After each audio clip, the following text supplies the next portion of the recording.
ગીતાની અંદર જે અલગ અલગ અધ્યાય આવતા તેમાંથી 8 અધ્યાયનો અંત થઈ ગયો હતો, જે છેલ્લે અક્ષર બ્રહ્મ યોગ કહેવાય. 8મો અધ્યાય પૂરું થઈ ગયું હતું અને 9મો અધ્યાયનો પ્રારંભ થયો હતો. 9મા અધ્યાયનું નામ એવું કહેવાય કે રાજ વિદ્યા રાજગૃહ યોગ. આ અધ્યાય એવો છે કે જયારે 6ઠો અધ્યાય હાલતો હતો ને ત્યારે અર્જુને કૃષ્ણ ભગવાનને એવો સવાલ પૂછ્યો હતો કે તમે એમ કહો છો કે પરમાત્મા મળે એની માટે ધ્યાનમાં બેહવાનું હોય તો ધ્યાનના નીતિ નિયમો કેવા? આખો 6ઠો અધ્યાય ધ્યાનના નીતિ નિયમોમાં ગયો હતો. પછી 7મો અધ્યાય આખો એની માટે આવ્યો હતો કે અર્જુન એવો સવાલ પૂછ્યો કે ધ્યાનમાં બેહવાથી પરમાત્મા મળે તો પરમાત્મા કેને કહેવાય, કેવા હોય પરમાત્મા? એટલે એમાં આખો 7મો અધ્યાય ગયો હતો. 8મો અધ્યાય એવો આવી ગયો હતો કે જયારે અર્જુને એવો સવાલ પૂછ્યો કે તમે એમ કહો છો કે ધ્યાનસ્થની અંદર સ્થિર થાય અને છેલ્લે મૃત્યુની ઘડી આવે ત્યારે એ વ્યક્તિને મોત લેતા આવડે. આપણે નથી કહેતા કે જીવતા તો બધાને આવડે, મરતા આવડવું જોઈએ. તો એ મરતા કઈ રીતે હોય? મરતા વાળા વ્યક્તિની પાખી હું, એની સાબિતી હું, એ વ્યક્તિ કેવો હોય? આખા 8મા અધ્યાયની અંદર આવ્યું તો આખા નીતિ નિયમો એવા હતા કે કઈ રીતે પ્રાણને સ્થિર કરવો, કઈ રીતે પ્રાણને બ્રહ્મરદ્રની અંદર વિહમાવી દેવો, ત્યારે એનો કેવો આસન હોય. જો તમે 8મો અધ્યાય હકીકત સંસ્કૃતની અંદર વાંચો ને તેમાં ચોખા લખાણ હોય, આ રીતની આરાધના હોય, આ રીતનું ધ્યાનમાં બેવાનું, વિચાર આ રીતના કરવાના, શરીરની એક એક અંગને સંક્ષેપ્તિ લેવાની. હવે નોખા નોખા નીતિ નિયમો એ લોકો એમ કે આ રીતે પ્રાણ છોડીએ ને એટલે વ્યક્તિ પરલોકગામી બને. હવે આ વાતમાં બહુ મોટો તો હતો. એ તો એટલો મોટો હતો કે એ લોકો એવું કહેતા કે મૃત્યુના ક્ષણે વ્યક્તિના બેહો, એટલે એનો મતલબ એમ કે મોત ક્યારે આવે ને વ્યક્તિને ખબર હોવી જોઈએ. જો ખબર ન હોય તો વ્યક્તિ હકીકત પોતાના રસ્તેથી નથી જઈ શકતો. એને ઓલા નથી કહેતા, ઘણી વખત વાત કહેતા કે ઘડીકમાં ફટાક્યું થઈ ગયું, એમ ક્યારે મોત આવી જાય તો પછી તૈયાર જ નથી હોય તો એ આગળની યાત્રા કઈ રીતે કરી ગયા? એટલે એ રામ ભરોસે વ્યક્તિને હાલવું પડે. એટલે એનો તોડ 9મા અધ્યાયમાં આવે કે જયારે કોઈ વ્યક્તિને હજી ખબર નથી પડતી કે ભાઈ કઈ રીતે મૃત્યુ આવે ને ક્યારે આવે. અને એનો એટલે હદ સુધી પ્રેક્ટિકલ એવો અનુભવ છે કે ધારો કે આપણું જે નામ છે નામની અંદર અમાપ અને અઘૂર્ભૂત શક્તિ છે, એમાંથી જે ધારું થઈ ગયું. ધારો કે એવો સ્પેશિયલ મંત્ર આવે છે, ઉદાહરણ તરીકે કોઈ પણ એક એવો મંત્ર આવે છે કે એ મંત્ર લઈએ અને એનું સ્મરણ કરીએ, એનાથી આપણે ક્યારે મરશું એનો એક્ઝેક્ટ વર્ષ, મહિનો, દિવસ, કલાક, મિનિટ અને સેકન્ડ સુધીની ખબર પડી જાય. એક એવો મંત્ર આવે, મંત્રથી તમે કોઈ એક ઉદાહરણ લઈ લો, ચાલો 500 કલાક બેહવાની. એ મંત્રથી 500 કલાક ધ્યાનમાં બેહો, તમને હકીકત ખબર પડે કે આ સમયે આપણું મૃત્યુ આવશે. તો પેલા તેમ થવું જોઈએ ને કે ભાઈ જે આપણો નામમાં ધ્યાનમાં બે છે એની પેલા ઓલો મંત્ર સિદ્ધ કરી લેવાય. કારણ કે ધ્યાનમાં બેન છેલ્લે આત્મતત્વનો અનુભવ થાય ને પેલા મંત્ર સિદ્ધ કરે ખબર તો પડે ક્યારે મૃત્યુ આવે, પછી ત્યારે આત્મતત્વનો અનુભવનો ઉપયોગ કરશું. ન કરતો હોય આત્મતત્વનો અનુભવ તો થઈ ગયો પણ છેલ્લો મોતનો સમય કઈ ખબર ન પડી તો શું કરવું? એટલે એનો જવાબ 9મા અધ્યાયની અંદર આવે. એટલે હદ સુધી એ લોકો વાત કરતા કે 9મા અધ્યાયને કૃષ્ણ ભગવાન વાત કરતા એવું કહે છે કે જેટલા વિશ્વની અંદર જ્ઞાન છે, કે આપણે નથી કહેતા કે ભાઈ બ્રહ્મયોગી વ્યક્તિ આવે, કે વૈદિક જ્ઞાન આવે, શાસ્ત્ર પુરાણનું જ્ઞાન આવે, અસ્ત્રોનું જ્ઞાન આવે, શસ્ત્રોનું જ્ઞાન આવે, યજ્ઞોનું જ્ઞાન આવે. આ જૂના સમયના શબ્દો હતા. અત્યારના નવા સમયના નોખા નોખા જેટલી એન્જિનિયરિંગની લાઈનો આવે, જેટલી મેડિકલની લાઈનો આવે, જેટલી મિલિટરીની ફોર્સ આવે, અત્યારે એ નીકળી ગયું, આખી એની નોલેજ આવે. જી નોલેજની વસ્તુ છે, જેટલા જ્ઞાન છે, આ બધા જ્ઞાનમાંથી જેટલા જ્ઞાન એવા છે કે જે આપણને મોક્ષ તરફ લઈ જાય, આને શ્રેષ્ઠ જ્ઞાન કહેવામાં આવે છે. એટલે કોઈ વ્યક્તિ એમ કહેતો એમાં કેમ એવું કે ભાઈ મુક્તિ તરફ લઈ જાય તેને શ્રેષ્ઠ જ્ઞાન કહેવાય? તે તો કોઈ એક જ જ્ઞાન છે ને એનું કોઈ નામ દઈ દો કે ભાઈ મુક્તિનું જ્ઞાન. તો કૃષ્ણ ભગવાન વાત કરતા એમ કે છે કે ઈ જ્ઞાન સમયના આધા ફેરે રાખે. એટલે અર્જુન એ વાતનો સવાલ પૂછશે એમ કે કેમ એવું? કોઈ એક જ્ઞાન હોય કે જે મુક્તિ તરફ લઈ જાય છે તો એ જ્ઞાન તો ફિક્સ રહેવું જોઈએ કે ભાઈ આ કોઈ મંત્ર છે તમે એમાં સ્મરણ કરો તો તમને મુક્તિ મળી જાય. તો તમે એવું કેમ કહો છો કે ભાઈ સમયના આધારે જ્ઞાનના નીતિ નિયમો કરે? એટલે કૃષ્ણ ભગવાન આ વાત સમજાવતા એમ કે છે કે જો હાલમાં તારું કર્મ છે યુદ્ધ કરવાનું, જો તું યુદ્ધ કરશો તો એ તારા મુક્તિનો માર્ગ છે. એનો મતલબ એવો છે કે યુદ્ધ કરવાની કળા હોવી આ તારો મુક્તિનો કર્મ કહેવાય. જેવી રીતે રામા અવતાર બતાવે ત્યારે હનુમાને જે સેવા કરી હતી, તો સેવા માટેની જે કર્મ હતું એની માટે જે એની પાસે જ્ઞાન હતું. જે આપણે નથી કહેતા કે શરીરને બહુ મોટું કરી દેવું, જે આખું પર્વત છે હિમાલયથી જે આપણે લંકા સુધી લઈ જવાની જે કળાગરી બતાવે એ મુક્તિનો માર્ગ કહેવાય. પણ એ શરીર પૂરતો જ માર્ગ કહેવાય. નકર એની કરતા બહુ મોટો માર્ગ રાવણ પાસે કહેવાય કે જેમ હનુમાનને પર્વત ઊંચો કર્યો તેમ રાવણે હોતે હિમાલયની તળેટીમાંથી ઊંચો કર્યો. તો બે પાસે શક્તિ તો હરખી થઈ ગઈ. તો તેને હનુમાનને અત્યારે ભગવાનની જેમ માને ને રાવણને નથી માનતા.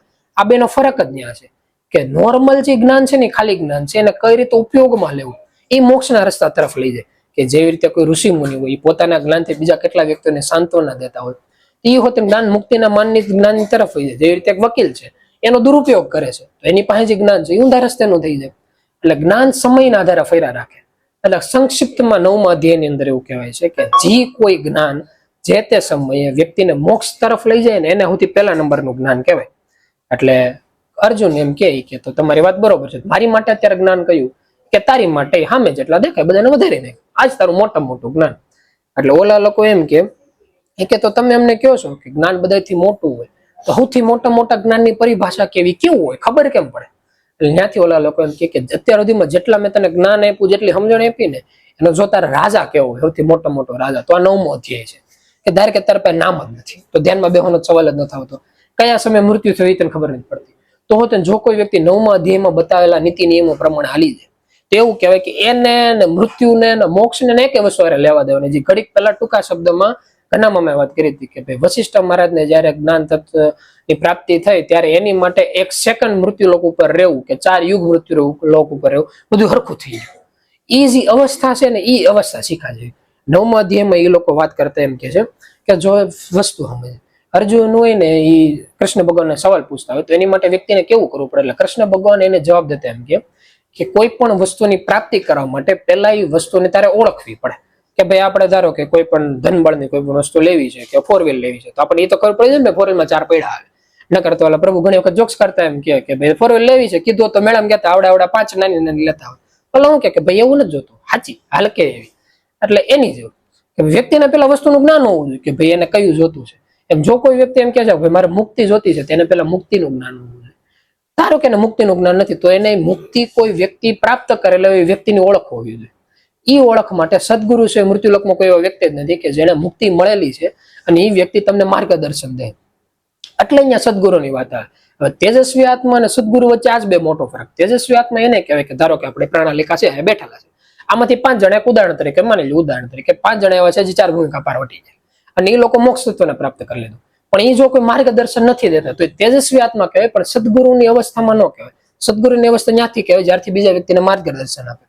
એટલે કૃષ્ણ ભગવાન સમજાવતા એમ કે છે કે એવા વ્યક્તિ જોઈ કે જે પોતે જાગી ગયેલા હોય, એટલે તેજસ્વી હોય, 4 ભૂમિકા પાર કરી ગયેલા હોય અને સદગુરુની પોસ્ટ ઉપર બેઠા હોય કે પાછળની પેઢીને સમજણ દેતા હોય, આવા વ્યક્તિની પહેલા ઓળખ કરવાની. આ ઓળખ થઈ જાય ને એટલે પછી કેવું કરવાનું કે એ વ્યક્તિ જે કે ને એનું કયું કરવાનું.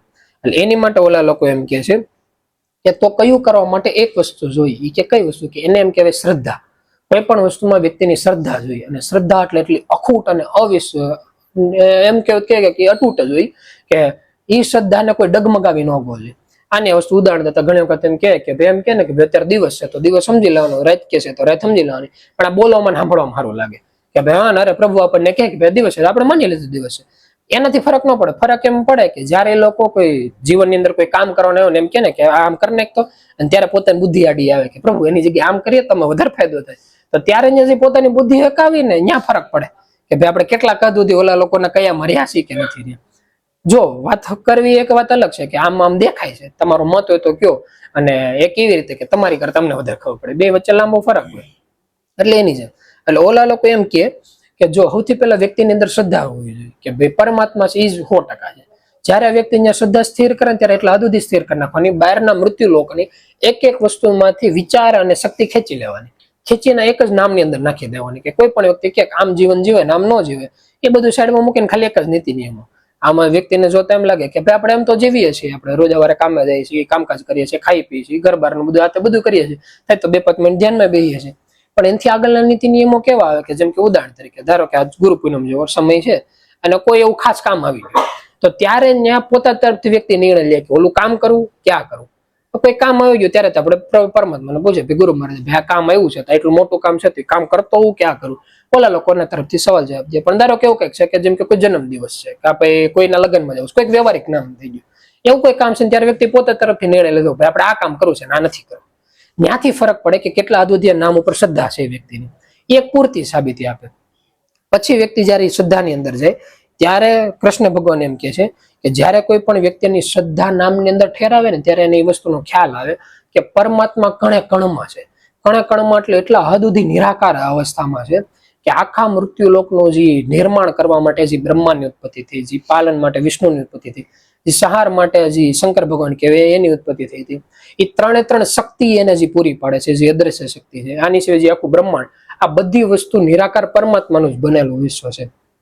આ જ વિશ્વને સતત જયારે સમય આવે ને ત્યારે પ્રાગટ્ય હોતે વિષ્ણુ ભગવાન કહેતા એમ કે છે, કૃષ્ણ ભગવાન એમ કહે છે કે હું જ આનું પ્રાગટ્ય કરું છું. જયારે એને વિલીન કરવાનો સમય આવે ત્યારે એ રીતે એ લોકો એને વિલીન કરે છે કે જેટલા આત્મા મૃત્યુ લોકની અંદર છે, સૌથી પહેલા જયારે મૃત્યુલોકનો નાશ કરવાનો ચાલુ થાય ત્યારે કેમ આપણે કહીએ છીએ કે વરસાદ આવે પાણી એવું, એ શરૂઆત એ રીતની થાય કે એટલો પુષ્કળ વરસાદ થાય કે આપણે જે 10 અવતારોની જો કથા જોઈ, મત્સ્ય અવતારની જે કથા બતાવે ને એનું બહુ ખારું રૂપાંતરણ કહેવાય કે ઈ એક ઓલા નથી કહેતા કે મૃત્યુલોકને જળબંબાકાર કરવાની એક નિકટ જઈને પાછા આવી આવ્યા, એ રીતનું કે એટલો વરસાદ પડે કે હું તો થોડાક ટાઈમ પહેલા જોક શોધન કરતો હતો, એટલો બધો વરસાદ પડ્યો હતો ને કે 2-3 દિવસ પછી વરસાદ બંધ થવાનો હતો ને એમ કીધું કે એટલો બધો વરસાદ વાદળની અંદર નહીં હમાતો, આ લોકોએ કાંઈક તો આમ તેમ કર્યું છે. અને હું ઘણી વખત એમ હોત ને કે મેં કીધું હમણાં તેવું લાગે છે, એટલે નથી કહેતા કે બધા વ્યક્તિ આળસુ હોય ને કે કામકાજ નથી કરતા, એમ ભગવાન ઓલા ઉપર ગયા છે ને ત્યાં જઈને કહેતા છે એટલે કેમ ચોમાસું વરસાદ ચાલુ નથી કરતા, કે થોડાક આળસુમાં હતા ને કામકાજમાં હતા અને ગસકાય છે ને લોકો 2 દિવસમાં ધડબડાટી બોલાવી નીકળી છે, પછી સાથે બધા બેઠા રહે છે કે હવે આપણું પાણી પૂરું થઈ ગયું છે, ટાંકામાં હોય એટલું આવે, એને જેવું કર્યું હોય છે. પણ આ તો કેવું જોક્સ ની વાત હતી. અને એ રીતનું હકીકત જયારે મૃત્યુલોક ઉપર વિનાશનો સમય આવે, જયારે આને જળબંબાકાર કરવાનો થાય ત્યારે શરૂઆત ત્યાંથી થાય. હંમેશા પાણી એટલે સ્પીડમાં આવે કે પ્રભુ વાત કરતા એમ કહેતા કે આપણે નાવા જઈએ ત્યારે ડોલ ભરે નળ ચાલુ કરીને કેટલી સ્પીડમાં પાણી ભરાય, એટલી રીતે એટલી સ્પીડમાં જમીનમાં ભરાતું દેખાય કે ઘણા ખરા એને લગતા અનુભવો ઘણા બધા વ્યક્તિએ કીધું હતું કે ભાઈ ખબર પડે ને પાણી આવવાનું ચાલુ કર્યું 15 મિનિટની અંદર આખું દુકાન કે હતું સીધું ડુબાડી દીધું હતું, એટલી સ્પીડ એની બતાવે. પણ આમાં તો હજી આ લોકો પાસે લાઈફસ્ટાઈલ હતી કે કટકું. જયારે હકીકત પ્રલય આવે છે ત્યારે પ્રલયની વ્યાખ્યા 9મા અધ્યાયની અંદર કહેતા એમ કે છે પાણી ભરાવાનું ચાલુ કરે, પાણી ભરાતા ભરાતા આ બધી વસ્તુથી મોટામાં મોટા ડુંગરો ડૂબી જાય કે જે સુમેરો પર્વત છે કે ત્યાં સુધી આખું જળબંબાકાર થઈ જાય. એટલે જેટલા વ્યક્તિ કે જે શ્વાસ લેવાની જરૂર પડે ને બધા વ્યક્તિનો નાશ થઈ જાય, મનુષ્ય પશુ પક્ષી સહિત એકનો જેવો નાશ થાય. એટલે એમાં જેટલા વ્યક્તિ જીવતા રહીએ એ બધા જળચર પ્રાણી જીવતા રહે, આકાશ ગામે હોતે ત્યાં એનો નાશ થઈ જાય. જળચરની અંદર જતા રહે ને પછી એની અંદર વીજળીની ઉત્પત્તિ થાય, જેવી રીતે આકાશની અંદર વીજળી થાય ને એ રીતની પાણીની અંદર વીજળીની ઉત્પત્તિ થાય અને વીજળીની એના આધારે જેટલા જળચર પ્રાણીઓ એનો નાશ થઈ જાય. પછી પેતાળની અંદરથી દાવાનળ જેવું પ્રગટ થાય અને ગરમી એટલી વધારે ઉત્પન્ન થાય કે જેટલું પાણી હોય ને એનું બાષ્પીભવન થઈ જાય. બાષ્પીભવન થાય ને આખો જે હવાય ગમન હોય, જેટલા સૂક્ષ્મ બેક્ટેરિયા જે હવાની અંદર રહેતા હોય એનાથી ઉપર નાશ થાય, એનો નાશ થઈ જાય. એના લીધે આખા જીવ જળનો નાશ થઈ જાય. છેલ્લે આકાશ ગમન થાય ને અને 5મું તત્વ અહીંયા વિલીન થઈ જાય. શરૂઆત પાણીથી થાય, જમીન ઉજી હાલતી હોય એની માથે પાણી ભળે, પાણી પછી વીજળી તત્વો ભળે, એની ઉપર અગ્નિ ભળે ને અગ્નિમાંથી આકાશમાં થઈને કણે કણની અંદર વિલીન થઈ જાય. એટલે હદ સુધીનું પ્રલયનું ઉદાહરણ છે. એટલે કૃષ્ણ ભગવાન સમજણ દેતા એમ કે એટલું પ્રલય કર્યા પછી મારું કર્મ હવે પાછું મૃત્યુલોકની રચના કરું. જયારે પ્રલય થાય છે ને ત્યારે જેટલા આત્માઓ છે ને બધાનું મારી અંદર જ સમાવી લઉં છું, અને જયારે નવી પૃથ્વી બને ત્યારે મારી અંદર જ આ બધા આત્માઓ પાછા બહાર નીકળે છે અને મૃત્યુલોકમાં આગળના શરીરના કર્મોના આધારે પાછા પોતપોતાની રીતે મૃત્યુલોકમાં જન્મો લે છે. અને ત્યારે કૃષ્ણ ભગવાન વાત કરતા એમ કે આ જયારે આત્માઓને સમાવવાનો અને નવા આત્માઓને જયારે બારો કાઢવાનું જે કર્મ છે આ મારું સૌથી મુખ્ય કર્મ કહેવામાં આવે છે કે આ કર્મ બીજા કોઈ આત્મા આ કર્મ નથી કરી શકતા. ત્યારે ઓલા લોકો વાત કરતા એમ કે છે કે તો પછી આ કર્મ કરવાથી તમને ફાયદો શું થાય, આનાથી શું મતલબ એટલા બધા આત્માઓને લેવાને નાખો. એટલે પરમાત્મા વાત કરતા એમ કે છે કે ખાલી કલ્પના કરતો ધાર કે કોઈ વસ્તુ દેખાતી નથી, જ્યાં સુધી નજર જાય ત્યાં સુધી અંધકારના નામે કઈ નથી, જ્યાં સુધી નજર જાય ત્યાં સુધી સમયની કોઈ માહિતી નથી. ત્યારે એવું કહેવાય છે કે અદ્રશ્ય શક્તિ હતી, એક પ્રકારની ચેતના જેને આ લોકો નામ આપે, એ ચેતના ધીમે ધીમે એકત્ર થઈને અને પેલા આત્મા બન્યા, જે આત્માને આપણે હાલમાં વિષ્ણુનું નામ દઈએ અથવા પરમાત્માનું નામ દઈએ, પરમાત્મા આત્મા બન્યા ને ત્યારે એની અંદર હા કે નાનું જે આપણે નથી કહેતા કે અનુભૂતિ એવી, જે રીતે પથ્થર છે એ હોતે નિર્જીવ છે પણ એની અંદર કોઈ ચેતના કેવું નથી. આપણે કઈ કણકણમાં પરમાત્મા છે પણ કણકણમાં પરમાત્મા બોલતા આપણને અત્યારે જ નથી સંભળાતા, ભવિષ્યમાં સાંભળે ત્યારની વાત નોખી વાત છે, પણ નોર્મલી રીતે આવી વસ્તુ નથી જોવા મળતી.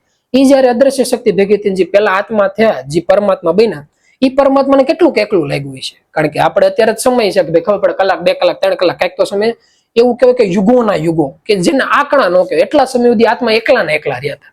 ત્યારે પાગલ જો કોઈ વ્યક્તિ થવાનું હોય ને તો એની પરાકાષ્ઠા ત્યાં આવી જાય કે જ્યાં કોઈ વ્યક્તિ નહીં, કોઈ વસ્તુ દેખાય નહીં, ખાલી હવામાં એમને વ્યક્તિ ફરતા હોય. એ આત્મા એકલા થયા, એમાંથી ધીમે ધીમે એને પોતાના મનને એકાગ્ર કરીને પોતાનામાંથી એક આત્મા બીજા પ્રગટ થયા કે જેને કોઈ પણ નોખા નામ આપી દો, એમાંથી ત્રીજા થયા, ચોથા થયા. હવે પોતે જે વેદના એ સમયની અંદર સહન વ્યક્તિ કે એ ખાલી એને પોતાને એકને જ ખબર હોય, બીજા કોઈ આત્મા એનો અનુભૂતિ ન કરી શકે. પછી જે નોખા બીજા આત્મા ભેગા થઈને એમ કે એમને કંટાળો આવે છે ત્યારે મટાઈ જાવ દુનિયામાં આવો, જે તમને મજા આવી રીતે રહ્યો, પાછું જયારે ઈચ્છા થાય ત્યારે પરલોગામી થાવ, પાછા આવો જાઓ. આજે મેલવાડા જે છે ને આ બધા આના લીધે જ છે. આમાં કોઈ વ્યક્તિ નહીં રહેવાની મજા આવે, કોઈ વ્યક્તિ આપણે સ્થિર થઈને રહેવું જોઈએ. કોઈ વ્યક્તિ એવી કલ્પના કરે કે આપણે પરલોકમાં રહેવું છે તો મનમાં કંટાળાનો શબ્દ ન આવવો જોઈએ, ત્યાં પરલોક નામ આવે, ત્યાં ગુરુની શક્તિ કામ કરે, એક આત્માને એક જગ્યાએ સ્થિર થવું, પોતાનો કોઈ ભજન બળ વગર, જ્યાં ગુરુનો એટલી મોટી શક્તિ જોઈએ કે મૃત્યુલોકના બધા સત્કર્મો ભેગા કરી નાખે ને તો તેને એની બરાબરી ન કરી શકે. અને એની જ પ્રેક્ટિસ આપણે અત્યારે કરીએ છીએ. એટલા યુગો થયા નથી કેતા આત્મા નોખા નોખા આવ્યા રાખીને ગયા રાખે. એ બીજા કોઈ વ્યક્તિ માટે આવે કે ન, પોતા માટે આવીએ છીએ. આપણે જયારે મૃત્યુલોકમાં આવીએ ત્યારે આગળના શરીર કરતા આપણે થોડાક એવા વ્યવસ્થિત થઈ, થોડાક એવા રેડી થઈ. આપણે એમ કે એવું થોડું હોય તો અત્યાર સુધી ઘણા બધા આત્મા રેડી થઈ ગયા હોય ને હકીકત થઈ ગયા છે.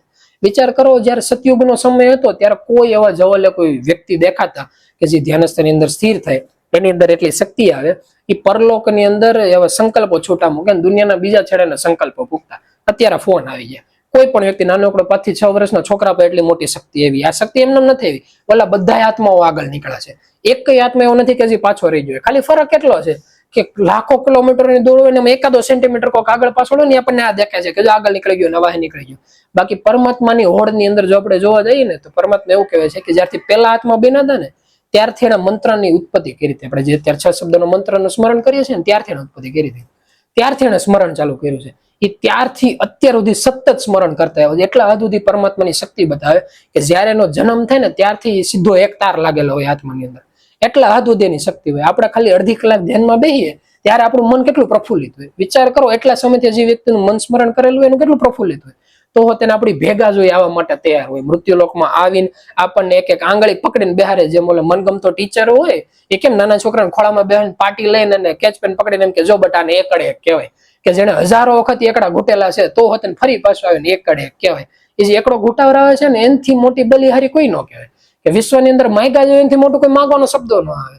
એ આ વસ્તુ છે. એ જે નામ છે ને ગુરુ મહારાજજી છે, એ આજ આપણને સલાહ દઈ રહ્યા છે કે તમારી અંદર બેઠેલા આત્મા છે ને તમને રગે રગની માહિતી દે. એ રગે રગનું આપણને અનુશાસન શીખવાડશે, એ રગે રગનું આપણને માર્ગદર્શન દે. ખાલી કરવાનું કેટલું છે, મનને સ્મરણની અંદર લગાડવાનું અને મનથી ભૂલી જવાનું આપણે આ કામ કર્યું, ઓલું કામ કર્યું. એ જે શરીર છે ને એટલા યુગો થયા પહેલા એટલા માણસો કરતા એવા છે, અત્યારે આપણે કરીએ છીએ ને ભવિષ્યમાં કરતા રહેવાના છે. ખાલી જે નાની નાની એક એક ડગલી છે, જેમ એક બાળક હાલતા શીખતો એમ ખાલી આગળની ડગલી માંડતા જવાનું, બાકી ભૂલી જવાનું. ડગમગતા હું પડશું, આપણે આંગળી પકડીને એ લોકો ઉભા જ છે, એટલે એની ઉપાધિ ખોટી નહીં કરવાની. એટલે આ વસ્તુ કૃષ્ણ ભગવાન એને સમજાવતા શીખવાડે. પછી વાત સમજાવતા એમ શીખવાડે છે કે જેટલા વ્યક્તિ એવા થઈ ગયા કે જે મને ઓળખી ગયા, કે જે હકીકત નામના આધારે રહેશે, જેને મારી ઉપર પૂરેપૂરી શ્રદ્ધા છે, એ વ્યક્તિનું જીવન એવું થઈ જાય છે કે એક વખત એ લોકો છેલ્લે સુધી પૂગી ગયા પછી ગમે ત્યારે એ લોકો મૃત્યુલોકમાં આવે ત્યારે એને સ્વર્ગ અને નર્કની એ લોકો પરિભાષા કહેતા. એમ કે સ્વર્ગ એટલે એવું છે કે કોઈ પણ વ્યક્તિ ધ્યાનસ્થની અંદર સ્થિર અથવા તો કોઈ પણ રીતે સામથારી એકત્રિત કરે અને જયારે એનું શરીર છૂટે ને એને સુખ ભોગવવાનો સમય મળે એટલે નાના લોકો સ્વર્ગ કહે. એટલે જ આપણે ઇન્દ્રાસનમાં એવું બતાવે, કોઈ પણ ટીવી સિરિયલ જોવો ને કે જ્યાં મૃત્યુલોકમાં એક વ્યક્તિ ધ્યાનમાં બે ઉપર ઓલાનું ઇન્દ્રાસન ડોલવા મળે, એટલે ડોલતું હોય કે આ વ્યક્તિ ધ્યાનમાં બેન ઉભો થઈને એમ કે મને ઇન્દ્રાસન આપો, એટલે ઓલા ભાઈ ને ઉતરી જવાનું, ના ભાઈ ત્યાં બેસી જવાનું. એક પોસ્ટ છે, જેવી રીતે વડાપ્રધાનની કેમ પોસ્ટ હોય કે ભાઈ વોટ બેંક ભેગી થાય એટલે એ વ્યક્તિને અહીંયા ખુરશી ઉપર બેહાર દેવાનું. આવી રીતે અલગ અલગ દેવતાઓની પોસ્ટ આવે કે જેમ જેમ વ્યક્તિનું સામથારી એકત્રિત થાય ને વ્યક્તિ માગે કે મારા જોતું છે એટલે એને અહીંયા દઈ દેવાનું. એટલે આને સ્વર્ગનું સુખ કહેવાય. આની એવી નેગેટિવ પણ છે કે જ્યાં લગન કોઈ પણ વ્યક્તિ સ્વર્ગમાં બેઠો હોય ને ત્યાં લગન ત્યાં બેઠો એ શક્તિ એકત્રિત નથી કરી શકતો, ત્યાં ખાલી ભોગવી શકે. એટલે એવું કહેવાય કે મૃત્યુલોકી કર્મભૂમિ છે, અહીંયા કર્મ થાય. સ્વર્ગની અંદર ખાલી ફળ જ ભોગવી શકે. એટલે વ્યક્તિ અહીંયા ફળ ભોગવતો હોય ને એટલે ધીમે ધીમે એનું બેલેન્સ ઓછું થતું જાય. એક ટાઈમ પછી કોઈ પ્રતિસ્પર્ધી ન હોય તો તેની ભાઈ નેઠું ઉતરવું પડે, પાછું અહીંયા આવીને ધ્યાનમાં મહેનત કરીને પાછું ઉપર જવું પડે. એટલે કૃષ્ણ ભગવાન સમજાવતા એમ કે આ સ્વર્ગના નીતિ નિયમો છે. નરકના નીતિ નિયમો એવા છે કોઈ વ્યક્તિ ઊંધું કર્મ કરી નાખ્યું ને ત્યાં જઈને પાપ ભોગવવાનું, પાપ ભોગવે એટલે પાછું મૃત્યુલોકમાં આવવાનું. આ સ્વર્ગ અને નર્ક અત્યારના સમયની અંદર જોવા જાવ તો જેટલા આપણે ફેશનેબલ રસ્તા છે કે ધારો કે ઉદાહરણ તરીકે કોઈ એક દિવસ માટે ફરવા ગયા એટલે સ્વર્ગ થઈ ગયું. એક દિવસ માટે અહીંયા બેન કોઈ કર્મ નથી કરવાનો, એ ખાલી ફળ ભોગવવાના છે. ફળ ભોગવાઈ જાય પાછા ધંધે આવી જાય, પાછા કર્મ કરવાનું ચાલુ કરે. આનું જે બેલેન્સ છે ને આ હાલે રાખવાનું છે. એ સમયની અંદર કૃષ્ણ ભગવાન સમજાવતા એમ કે છે કે સ્વર્ગ અને નરકની જે ગણિત છે આ નોર્મલ બધા આત્માઓને લાગુ પડે, પણ જે આત્માઓ મારા લાયક થઈ ગયા, કે જે આત્માઓ એની શ્રદ્ધાથી મને પૂજે છે, કે જે એના શરીરના જે એક એક અંગ છે, કે જે મન છે, જે બુદ્ધિ છે, જે ચિત્ત અહંકાર, આ બધું મને સમર્પણ કરી દીધું. આ વ્યક્તિ માટે સ્વર્ગ અને નરક આવી કોઈ વસ્તુ જ નથી હોતી. એની માટે પરલોક જેવી કોઈ વસ્તુ નથી હોતી, એની માટે મોક્ષ જેવી કોઈ વસ્તુ નથી હોતી. એની માટે એનું અસ્તિત્વ એ જ એની વસ્તુ છે. કે જેવી રીતે પરમાત્માનું અસ્તિત્વ કાફી છે એવી રીતે મૃત્યુલોક ઉપર એવા આત્માનું અસ્તિત્વ કાફી છે. એ આત્મા એટલા પ્રબળ હોય કે જો પ્રભુ ભેગા હોય મૃત્યુલોકમાં અને ઓલા આત્મા ભેગા આવ્યા ત્યારે નોર્મલ બેઠેલા નાના છોકરાને જેમ બેઠા હોય, પણ ધારો કે પ્રભુનો ઓલા એકલા આત્મા મૃત્યુલોકમાં આવ્યો હોય તો એ જોગ ગાદીના વારસાગત હોય, એક એકલા તેજસ્વી આત્માઓ હોય. આવા તેજસ્વી આત્માઓ જ્યારે જ્યારે મૃત્યુલોકમાં આવે છે અને મારા કીધેલા કયા પ્રમાણે હાલે છે, કૃષ્ણ ભગવાન એવું કે ત્યારે એવા આત્માઓનું યોગ સ્વયંક્ષેમ હું પૂરો પાડું છું. જે આપણે ગીતાની અંદર જે મેન ડાયલોગ આવે ને કે ભાઈ જેટલા સમર્પણથી જિંદગી જીવો એનો યોગ સ્વયં હું પૂરો પાડું છું, એ 9મા અધ્યાયની આવે. અને આપણે આ જ પકડવાનું, કારણ કે 6ઠા અધ્યાયના નીતિ નિયમો, 8મા અધ્યાયના નીતિ નિયમો, આમાં કોઈ દી આપણે કઈ કાળી ફાવવાની નથી. જો 6ઠા અધ્યાય પ્રમાણે હાલીએ 12,960 કલાક ધ્યાનમાં બેવું પડે. નામ લીધો ત્યારથી અત્યારની ચોપડો ખોલીને બેહવાનું. એક શરીરમાં તો ભેગું થાય એમ નથી. ઓલા જોક્સ કરતા ઓલા પિક્ચર ની અંદર ન કે કમસે કમ 100-200 સાલ કા તો સમય દો, એની જેવું છે. એક શરીરમાં ન ભેગું થાય. પછી જે 8મા અધ્યાયની વાત કરે, એક્ઝેક્ટ મૃત્યુના સમય ખબર પડે. હવે કાલ સવારે હું થવાનું તો દૂરની વસ્તુ, સવારનો અલાર્મ હોય તો 5 મિનિટ સ્નૂઝ કરીને બેહવાનું છે. આ રીતે આપણી જિંદગી હાલે છે. આમાં કેદી છે એટલે એક ક્ષણે આપણે બધું સાઈડમાં પડતું મૂકીને અને બેહવાના છીએ. એટલે આની જેવું છે. 8મા અધ્યાયમાં આપણું ભેગું નથી થવાનું. આ જેથી તેથી જેટલા આત્માનું ભેગું થયું છે, મતલબ એક વખત વાત કરતા કરતા પ્રભુ એવું કીધું હતું કે આ તો પરલોકમાંથી ઓલા લોકો આવે છે એટલે આ લોકો સેવા કરે છે એટલે પાછા પરલોકગામી થઈ જાય. ધારો કેવું થયું કે ઓલા લોકો નક્કી કર્યું હવે આપણે બહુ કઈ આવવાની જરૂર નથી, તો આ લોકોને લીગલી નીતિ નિયમો પ્રમાણે અહીંયા પૂગવું પડે છે. 6ઠા અને 8મા અધ્યાયના નીતિ નિયમો પ્રમાણે આવે તો કેટલા ટકા ચાન્સ કરે પૂગી જાય? એટલે જયારે આવે ને મેં તો એમ કીધું પ્રભુ મને લાગતું નથી કોઈ પૂગી ગયું. એ કે નહીં એમ તો પૂગતા છે. મેં કીધું કોઈ એકાદો આત્માનો નામ એવો હોય છે કે એક પૂગી ગયો, નામ દીજે જો ભાઈ આ આત્મા પૂગ્યો તો આપણને થોડોક આત્મવિશ્વાસ રહે કે પેલો એક પૂગ્યો તો આપણે કોક દી પૂગશું. એ કે નહીં એમ તો હશે તો ખરા જ નહીં. એટલે ત્યાંથી મને જો કે ભાઈ જો અત્યારે કોઈ લાગતું નથી, એટલે બીજે કઈ રસ્તા મળે કે ન મળે. જે સમર્પણનો રસ્તો છે ને એક એવો શોર્ટકટ રસ્તો છે કે જ્યારથી પૃથ્વી બની ને ત્યારથી પેલો આત્મા નીકળ્યા ને, જ્યારથી બીજા ત્રીજા જે બધા નીકળ્યા એ લોકો પરલોક આ જ રસ્તે ભેગા છે, સમર્પણ ભાવથી. જે કરો એ તમે કયો એમાં આપણી રાજી મરજી, અને એનો જ એવો અંત આવે છે. બાકીના સત્સંગમાં વાત કરતા કરતા તો ઘણી વખત અમુક શબ્દોને એવા ઋષિ મુનિઓને એવા શબ્દો હોતે હોય કે જયારે જીવનની અંદર કોઈ દુઃખ આવે ત્યારે ગુરુ મહારાજ એનું રક્ષણ 100% કરે છે. પણ જયારે ઘણી વખત એવું થાય કે વ્યક્તિ અભિમાની થાય અને પોતાને નામનો અને ધ્યાનનો એવો પાવર જાગી જાય કે આપણે એટલો સમય ધ્યાનસ્થાનની અંદર બેઠા છે, આપણે આનું સદુપયોગ કે આપણા રસ્તામાંથી બહાર નીકળવા જાય, ત્યારે ઓલા લોકો ઘણી વખત એમ હોતે ને કહી જાય તું તારી રીતે ધ્યાનમાં બેઠો તારું ધ્યાન તને બચાવશે. ત્યારે ઓલા લોકો એના હાથ ઘડીક છૂટા કરી જાય. ઘણી વખત એમ કહેતા હોય કે ઋષિ મુનિઓ ઘણા બધા ધ્યાનસ્થાનની અંદર સ્થિર હતા, પણ જેટલા ગુરુ આજ્ઞાની પાલનની થોડાક બહાર વહી ગયા હતા. ત્યારે એવું થયું હતું કે રાક્ષસ વાળા નહોતી બતાવતા સતયુગની અંદર પકડીને અસરો ભરીને ખાઈ જતા, ત્યારે એ લોકોનો અહીંયા વારો આવતો જ. એટલે સમજણના આધારે તેનો કોઈ કઈ વાંધો ન આવતો. આપણે નથી કહેતા સમજણના આધારે રહેતા, એ સમજણના આધારે આ જ હતું કે ગુરુના કયામાં રહેવું. જયારે વ્યક્તિ આ રીતે જીવન જીવે છે ત્યારે કૃષ્ણ ભગવાન સમજાવતા એમ કહે છે કે ભાઈ આવા જ વ્યક્તિઓનું એ જે કામ છે કે તમે તમારી રીતે જીવન જીવો અને અમારા જે નીતિ નિયમો છે એ નીતિ નિયમો ઉપર હાલો. એટલે કૃષ્ણ ભગવાન વાત કરતા એમ કહે છે કે જયારે કોઈ વ્યક્તિ આ રીતે નીતિ નિયમોથી હાલે ત્યારે એની વતનો ખ્યાલ આવી જાય. એ સમયની અંદર જે ઉદાહરણ આપે છે એ યજ્ઞનું આપે છે. યજ્ઞ દેતા એમ કે જે કોઈ સાધક સમર્પણ ભાવથી જિંદગી જીવતો હોય અને ધારો કોઈ સાધક યજ્ઞ કરવા બેઠો હોય ત્યારે એની વસ્તુનો ખ્યાલ આવે કે જે યજ્ઞની જે આખી આખી જે પેઢી બતાવે, જે લાકડા અથવા માટીની જે બનાવેલી ચોકાટ હોય એ કે આ હોતે કૃષ્ણ છે. એની અંદર જે અગ્નિનું પ્રાગટ્ય થયું આ કૃષ્ણ છે. બાજુમાં જે કોઈ પુરોહિત બેઠા હોય જે મંત્ર જાપ કરતા એ કૃષ્ણ છે. એના મોઢામાંથી નીકળતા જે શબ્દો છે આ કૃષ્ણ છે. જે સ્વાહાનો મંત્ર ઉચ્ચારણ કરે છે આ કૃષ્ણ છે. જે આહુતિ નખાય છે આ કૃષ્ણ છે. એમાંથી જે ફળ નીકળે છે આ કૃષ્ણ છે. જે ધૂમમાં નીકળે છે, ધુમાડો નીકળે છે આ કૃષ્ણ છે. જે વ્યક્તિ જ્યારે મન કર્મ વચનથી સમર્પણ ભાવ જાગે ત્યારે એવું કહેવાય છે અને 4 લોકમાં 4 દિશામાં કૃષ્ણ કે પરમાત્મા સિવાય કે દેખાતું જ નથી. આ ગીતા સાર કહેતા એમ કે છે કે ગુરુ મહારાજ સિવાય આપણને ક્યારે કોઈ વસ્તુ દેખાવાની જ નથી. એટલે એની વસ્તુ જે આપણે સ્કૂલનો સમય હોય કે ધંધાનો સમય હોય ત્યારે એવું દેખાય કે કોઈ પણ કર્મચારી છે, શિક્ષક છે, સ્ટુડન્ટ છે, તો આ બધા વ્યક્તિ જે છે ને આ પરમાત્માના એક અવિભાજ્ય અંશ છે ને આમ જ નક્કી કરીને પોતાના જીવનની યાત્રા કરવાની હોય. અને ત્યારે જ ઓલા લોકો એમ કે જે કર્મ છે એના આધારે વ્યક્તિને સુખ અને દુઃખની પ્રાપ્તિ થઈ શકે, પણ જયારે જે છેલ્લો મોતનો ક્ષણ આવે ત્યારે એનો એવો કોઈ રસ્તો નથી કે જે એને બચાવે. એની માટે આ જ રસ્તો સારો પડે છે. એટલે અર્જુન પાછો સવાલ પૂછે કે તો તમે એમ કહો છો કે ભાઈ પરમાત્માની અંદર શ્રદ્ધા સ્થિર કરવી, તો શ્રદ્ધા સ્થિર કરવામાં એમ થાય કે આ તો ગીતાનો સાર હાલે છે માનો ને. એટલે ઉદાહરણ તરીકે કૃષ્ણ ભગવાન એમ કે ભાઈ કૃષ્ણની અંદર શ્રદ્ધા સ્થિર કરવી.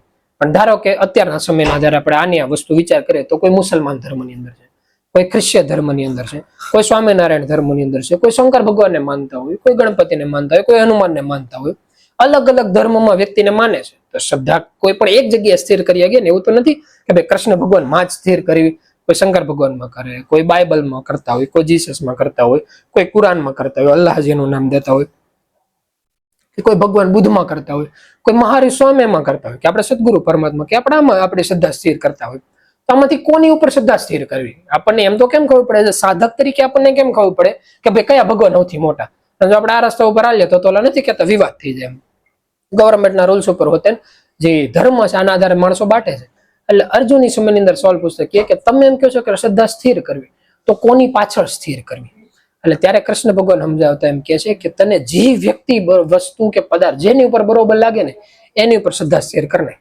એટલે તો અર્જુનની વાતનો સવાલ પૂછતા એમ કે તો એમાં એવું થાય કે જેવી રીતે ધારો કે દુર્યોધન છે એને મામા શકોની ઉપર શ્રદ્ધા સ્થિર કરી ભાઈ આપણા મામા કે છે હાક પૂછવું છે તો વ્યક્તિ પાછળના રસ્તે ન ચડે. એટલે ત્યારે અર્જુન હોય અને કૃષ્ણ ભગવાન સમજાવતા એમ કે છે કે નહીં, જો એ ભૂલ છે. એનાથી કોઈ ફરક નથી પડતો કે તમે કોને માનો છો. કે આની વસ્તુ ઘણી પેલા આગળ હોતે ને કહેતો કે એવું લાગતું ને તમે સ્પાઈડરમેન ને માનો તો હોતે ના લે. ફરક એ પડે કે મહિના પછી તમે શું કરો છો. કે ધારો કે આપણે પરમાત્માને માનીએ છીએ કે સ્વામિનારાયણમાં માનીએ છીએ, ઘનશ્યામ મહારાજમાં માનીએ છીએ કે આપણે કૃષ્ણ ભગવાનમાં માનીએ છીએ કે સદગુરુ પરમાત્મામાં માનીએ છીએ. મહિના પછી કર્મ કયું કરવું એની ઉપર આધાર રાખે. એનાથી એટલો મોટો ફરક પડે કે આપણે 2-3 દિવસ પહેલા મેં ઇન્સ્ટાગ્રામમાં કે એમાં એકાદી રીલ જોઈ હતી કે એક વ્યક્તિ હોય ને પરમાત્મા પાસે જઈને ત્યાં જઈને એમ કે મેં તમારું કામ કરી નાખ્યું. એટલે હકીકત કૃષ્ણ ભગવાનનું મંદિર બતાવે. કૃષ્ણ ભગવાન પાછળથી પ્રગટ થઈને માણસનું રૂપ લઈને ખભે આદન કે હું ભાવ કામ કરી નાખ્યું, હું તો ભગવાન હારે વાતું કરશું. એ કે એના કેટલા બધા બીજા જે અધર્મી માણસો હતા ને મેં બધાનો સફાયો કરી નાખ્યો. કાલ તલવાર લઈને નીકળો તો કેટલાને કાપી નાખ્યા. એટલે ઓલો કે તે કાપી નાખી કે તને શું ખબર હતી કે એના ભગવાન સાચા હતા કે ખોટા? એવું થોડું હોય, આપણે જેને માનીએ એ સાચા કહેવાય. એ કે ધાર કે તારો જન્મ ન્યા છો હોત તો અત્યારે તો કેવું છે, આપણે માતા પિતાએ કીધું, આપણે મિત્ર મંડળે કીધું. હવે ઇતિહાસની અંદર ઇતિહાસ તો ક્યાં અત્યારે હાલમાં લીગલી ગૂગલ ની અંદર જોવા જાવ ને તો 4000 ઉપર લીગલી ગવર્મેન્ટની દ્રષ્ટિએ લીગલી એટલા ધર્મો બની ગયેલા છે. હવે એમાંથી ધર્મો એટલા હદુથી છે કે આફ્રિકા કે કોઈ જગ્યાએ અમુક ગામડાઓની અંદર જાવ ને એ લોકો એકાદા પથ્થરને માનીને બેઠા હોય. આપણે દેહમાની અંદર હોતે ને એને કોઈ ભગવાનની ખબર ન હોય કે જંગલના વિસ્તારમાં જવું, એના કોઈ એકાદા માતાજીને માનીને બેઠા એને ભગવાન ગણતા હોય. આમાંથી આપણી કિસ્મતમાં કંઈક ન્યા જન્મ લઈ ગયો તો આપણે આખી જિંદગી વહી ગઈ ને. તો 1,84,00,000 વર્ષે વારો આવતો હોય એમાં થવું. એટલે અર્જુનની સવાલ પૂછતા એમ કે છે કે તો આપણને એમ કેમ ખબર પડે કયા ભગવાન હાચા? એટલે કૃષ્ણ ભગવાન એમ કે એનાથી કોઈ ફરક નથી પડતો કયા ભગવાન હાચા. એવી કલ્પના કર કે ધાર કે એક સ્કૂલ છે, સ્કૂલની અંદર ધોરણ છે અલગ અલગ. હવે જયારે કોઈ વિદ્યાર્થી એમ કે ભાઈ મારે ભણવા જવું છે, મને 5મા ધોરણમાં એડમિશન આપો કે 10મા ધોરણમાં આપો, પહેલા ધોરણમાં આપો, ત્યારે એ સ્કૂલના પ્રિન્સિપલ એમ કે ભાઈ ઈ તારા હાથમાં નથી કે કયા ધોરણમાં તારે એડમિશન લેવું. તારા હાથમાં એ છે કે તારે મોટો થઈને હું બનવું, તારે ડોક્ટર બનવું છે, એન્જિનિયર બનવું છે, તારે શું બનવું છે. તારે જે બનવું નહીં તું મને કે તારે શરૂઆત બાલવાટિકાથી જ કરવી પડશે, શરૂઆત એકદમ એકડેકથી જ કરવી પડશે. એવી રીતે વ્યક્તિને એ નક્કી કરવાનું છે કે એને પરમાત્મા હકીકત જોતા છે કે નહીં, કે પરમાત્માની મૃત્યુલોકની બનેલી વસ્તુ જોતી છે, ધનબળ, સુખ સુવિધા, યોગ્ય જનબળ, બાહુબળ, આવી કોઈ વસ્તુ જોતી કે હકીકત આધ્યાત્મ બળ જોતું. જો હકીકત આધ્યાત્મિક બળ જોતું તો વ્યક્તિને ખાલી નક્કી કરવાનું આપણે આધ્યાત્મિક બળ જોતું છે. પછી એને જે વ્યક્તિ બરોબર લાગે ને એમાં શ્રદ્ધા સ્થિર કરવાની. જે આત્મ તત્વ છે એમાં ખાલી જે કોઈ વ્યક્તિ કેનું કયું કરવાનું. ભલે સામેવાળો વ્યક્તિ સાચો ખોટો ઉપાધિ નહીં કરવાનું. કૃષ્ણ ભગવાન વાત કરતા એમ કે છે એક પરમાત્મા ની અંદર મારું જ અંશ છે. જેટલા જે આપણે એની વસ્તુ આપણે હોતી કે સદગુરુ ભગવાનને પરમાત્મા સમજવાના આ વસ્તુ હોતી એટલે જ સમજાવે છે કે કૃષ્ણ ભગવાન એમ કે તમે ખાલી એને પૂજો. એને પૂછતા જેમ શરીર ફરશે ને એમ તમારા જેમ ધોરણ હોય ને એમ ધોરણ ફરશે, તમારા કર્મો ફરશે. કર્મો ફરતા ફરતા છેલ્લે તમે અહીંયા આવીને ઉભા રહેજો કે તમે હકીકત બે હાથ અને ત્રીજું માથું જેના પગમાં નાખીને કહેતો ને કે ભાઈ પરમાત્મા ગુરુ મહારાજ તમે બધાથી મોટો છો. હકીકત પરમાત્મા પરબ્રહ્મ જે પહેલા આત્મા કીધા હતા ને જે બેન હતા એ ખુદ ત્યાં તમારી સામે બેઠા હોય કે આપણે બાજુમાં બેઠા હોય. પણ તો હોતે ને આપણી આંખ ત્યારે નહીં ખુલે જ્યારે ખુલશે જ્યારે એની છેલ્લી પરાકાષ્ઠાએ બેઠા છે ત્યારે. આ છેલ્લો જે અંત છે ને ત્યાં ભૂગવાનું છે. એટલે એનાથી કોઈ ફરક નથી પડતો કે તમે કોને માનો છો. ફરક એનાથી પડે મહિના પછી એનું કયું કરો છો કે નહીં. સાચા હૃદયથી જે કોઈ ધર્મની અંદર હોય એ જે કોઈ નીતિ નિયમો માનતા હોય, કોઈ વ્યક્તિ એમ કહેતા હોય કે ભાઈ દારૂ પીવાનું, એમ ક્રિશ્ચન ધર્મની અંદર એમ કે છે ન્યા માનતા હોય ત્યાં હાલો, કોઈ હિન્દુ ધર્મની અંદર હાલતો હોય ત્યાં માનો, કોઈ ગૌમાંસ નું કહેતા, જેને જ્યાં બરોબર લાગે. કારણ કે આપણા કયા કરવાથી કોઈ વ્યક્તિ હાલવાના નથી. પણ કેવું છે જયારે વ્યક્તિ હાલે છે ત્યારે એટલે એમાં જાય છે કે ભાઈ પોતાને મજા આવે છે. એટલે જેવી રીતે હારે મારું ઉદાહરણ આપણી જ્ઞાતિની અંદર જોવા જઈએ તો નવરાત્રી હમણાં થોડાક સમયની આવશે. એક સમયની અંદર ધાર્મિક તહેવારો અત્યારે મોજ મસ્તીનું જીવન છે એ જોવા મળે છે. જેમાં હું હતો જાતો કોલેજનો સમય હતો તો ખાલી આપણને ખબર હોવી જોઈએ કે ભાઈ આપણે મજા કરવા જઈએ, મજા છે, આનંદ ભગવાનને કઈ લેવા દેવા નથી. આ વાતને જયારે વ્યક્તિને ખ્યાલ આવે ત્યારે એનાથી થયા કે પેલા પોતે વ્યક્તિ પોતાને ઉલ્લુ નથી બનાવતો ને, પોતા ખોટી રમત નથી કરતો ને, આ વસ્તુનો ખ્યાલ આવે ને ત્યારે એ પરમાત્મા અરે વાતચીત ચાલુ કરી આવે. કારણ કે જે આત્મા છે ને પરમાત્માની શુદ્ધ ભાવનું સ્વરૂપ છે. આત્માની જે શુદ્ધ વૃત્તિ છે, જે હૃદય છે ને એ શુદ્ધ વૃત્તિથી પૂજાયેલો છે પરમાત્મા. જ્યાં લગન હૃદય ચોખ્ખું ન હોય ત્યાં લગન પરમાત્મા આપણને ન મળી શકે. એટલે એની માટે પેલા પોતે ક્લિયર થાવ કે ભાઈ આપણે આ પરમાત્મા જોતા છે અને એના રસ્તા ઉપર હાલતા થાવ.